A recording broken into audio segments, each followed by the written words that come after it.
HOA built a pipeline through my land without asking. Now I own their water. It all started when I noticed strange digging sounds behind my barn late one evening.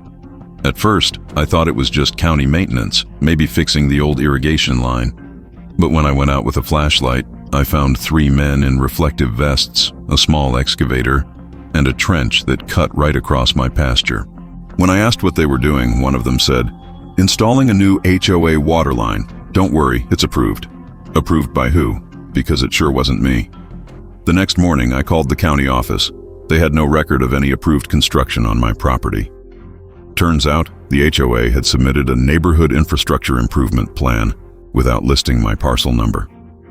They'd literally pretended my land didn't exist. By the time I got back outside, the line was already buried and connected to their main system. They'd tunneled a 6-inch water pipe straight through my property to feed their fancy fountains and lawns. And they didn't think I'd notice. I didn't yell, I didn't threaten. I just smiled, because I knew something they didn't. Under state law, any utility infrastructure built on private land without a recorded easement becomes the property of the landowner. That meant the entire pipeline, valves, connectors, and flow controls legally belonged to me. So I called my plumber friend, Mark. We found the junction box where the line met their main. I had him install a pressure valve, a meter, and a lock.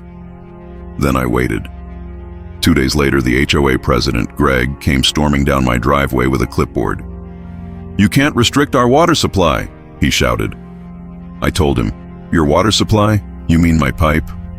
He froze. I handed him a copy of the property deed, photos of the trench, and a certified letter from my attorney. "Your system runs through private land," I said. "Legally, it's mine now." He threatened lawsuits. I welcomed them. A week later, the court confirmed what I already knew. No easement, no rights. The HOA had to either remove the pipeline or pay me for perpetual access. They chose to pay. My lawyer negotiated a utility lease agreement, $9,200 per month for water usage through my property. If they missed a payment, I could shut the line off. They tried to act tough at first.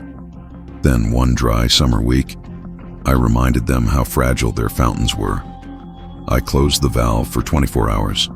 By morning, their ornamental ponds had turned to mud, and the grass around their tennis courts was crisp brown.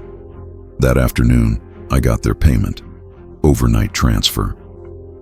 Now, every month, their money flows through my account just like their water flows through my land. They call me the waterman in their meetings. And honestly,